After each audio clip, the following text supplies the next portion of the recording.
భవన నిర్మాణ కార్మికుల సమస్యలపై ముఖ్యమంత్రి చంద్రబాబు నాయుడు సమక్షంలో 5వ తేదీన జరిగిన సమీక్ష సమావేశంలో గత 5 ఏళ్లుగా పెండింగ్ లో ఉన్న క్లెయిమ్ల చెల్లింపు గురించిన ప్రస్తావన లేకపోవడంతో కార్మికులు నిరాశకు గురయ్యారని ఏఐటియుసి అనుబంధ ప్రధాన కార్యదర్శి పడాల రమణ అన్నారు. భవన నిర్మాణ కార్మికుల సమస్యల పరిష్కారానికి జీవీఎంసీ గాంధీ విగ్రహం వద్ద ధర్నా నిర్వహించారు. రిలీజ్ చేయాలి, పెండింగ్ లో ఉన్న క్లెయిమ్స్ వెంటనే రిలీజ్ చేయాలి.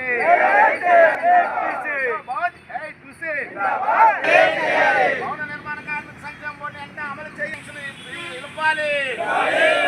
భవన నిర్మాణ కార్మిక పిల్లలకు స్కాలర్షిప్లు ఇవ్వాలి. భవన నిర్మాణ కార్మికుల ఐక్యత, భవన నిర్మాణ కార్మికుల ఐక్యత.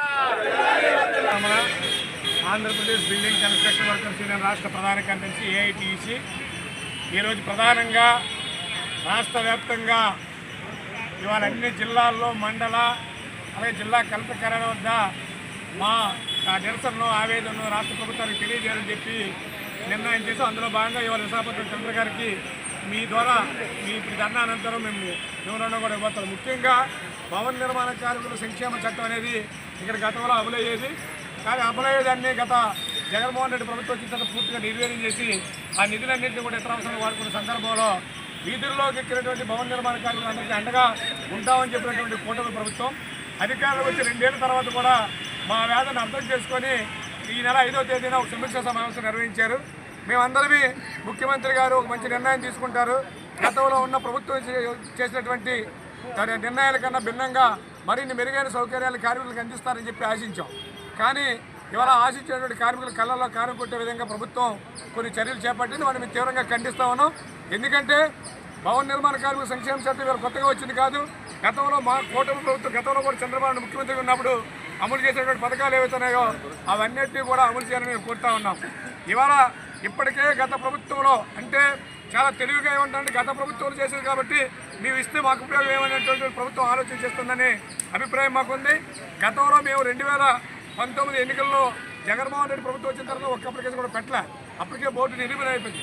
ఈరోజు ఏవైతే 42,000 అప్లికేషన్లు పిల్లల డెలివరీలు కానీ, యాక్సిడెంట్ డెత్ కానీ, డిజేబిలిటీకి సంబంధించి కానీ, లేదా మ్యారేజ్ గిఫ్ట్కి సంబంధించి కానీ పెట్టినవన్నీ కూడా గత తెలుగుదేశం పార్టీ ప్రభుత్వం అధికారంలో ఉన్న సమయంలో పెట్టిన అప్లికేషన్లు 42,000 అప్లికేషన్లు ఉన్నాయి.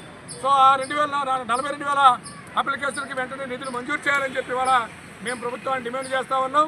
అదేవిధంగా గతంలో ఏదైతే వెల్ఫేర్ బోర్డు ద్వారా కార్మికులకి యాక్సిడెంట్లు చనిపోతే 5 లక్షల రూపాయలు ఫినరల్ ఛార్జీ కింద అంత్యక్రియలకు 20,000 రూపాయలు 5,20,000 ఇచ్చేవారు. ఈరోజు ఆ పథకాన్ని పూర్తిగా పక్కన పెట్టేశారు. అదేవిధంగా ప్రమాదవశత్తు గాయపడి పనికి కానీ లేకపోతే అంగవైకల్యం పొందిన కార్మికుడికి పర్సంటేజ్ పెట్టి బోర్డు ద్వారా కొంత ఆర్థిక సహాయం అక్కడ ఉన్న పరిస్థితిని పెట్టి ఇచ్చారు. ఇప్పుడు అది కూడా ఎత్తేసారు. కేవలం డెలివరీ, మ్యారేజ్, సహజ మరణానికి 1,00,000 రూపాయలు అనేటువంటి పద్ధతిలో మాట్లాడుతూ ఇది ప్రభుత్వం మీరు ఇచ్చినటువంటి హామీని ఉల్లంఘించిన అవుతారు. మీరే కూటమి ప్రభుత్వం ఎజెండా పెట్టుకున్నారు. ఏమని చెప్పారు ఆ రోజు? గత ప్రభుత్వం జగన్మోహన్ రెడ్డి ప్రభుత్వం భవన నిర్మాణ నిర్ణయం చేసింది మీ డబ్బులు మీకు ఇవ్వడానికి ఈ ప్రభుత్వానికి ఏంటి నొప్పి అని చెప్పి ప్రశ్నించినటువంటి పవన్ కళ్యాణ్ గారు ఇవాళ మీరు అధికారులు వచ్చి 2 ఏళ్ళు అయిన తర్వాత ఇవాళ సన్నాయి నొక్కుల్లోకి సగం కటికలు పెట్టి ఆశపడ్డ కార్మికుల కళ్ళలో కారం కొట్టడం దుర్మార్గమైన చర్య.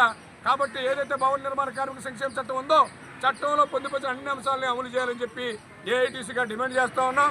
గౌరవ ముఖ్యమంత్రి గారికి వినయపూర్వకంగా మేము తెలియజేసేది ఏంటంటే ఇవాళ భవన నిర్మాణ కార్మికుల సంక్షేమ బోర్డులో ఉన్నటువంటి డబ్బుల్ని భవన నిర్మాణ కార్మిక ప్రయోజనాలు ఖర్చు పెట్టాలని సుప్రీంకోర్టు ఆదేశాలు ఉన్నప్పుడు కూడా అది పక్కలో పెట్టి ఇవాళ అనవసరమైన ఖర్చుల పేరుతో ఇవాళ ప్రచారం కోసమని లేకపోతే స్కిల్ డెవలప్మెంట్ పేరుతో ఇప్పటికే 90 కోట్ల రూపాయలు వాడేశారు మీరు.